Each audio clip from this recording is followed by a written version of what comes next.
دكتور، في فرق بين التكميم العادي والتكميم النانو؟ اهلا بيكم. انا الدكتور محمد سلام، استشاري جراحات السمنه والمناظير. اكيد في فرق بين التكميم العادي والتكميم بتقنيه النانو تكنولوجي. خلينا نتكلم عن التكميم العادي الاول. التكميم العادي عمليه بتتم بالمنظار الجراحي، 5 فتحات صغيره، كل فتحه سنتي صغير. العمليه بتتم عن طريق استئصال 80% من حجم المعده مع استئصال قبه المعده اللي بتفرز هرمون الجوع.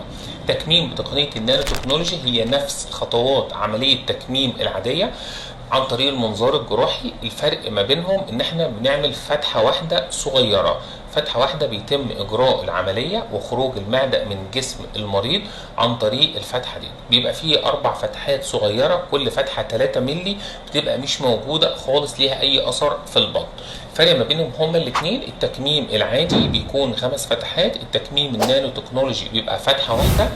التكميم النانو بدون درنقة، تكميم النانو تعافي اسرع وألم أقل وجروح في البطن أقل. شكرا.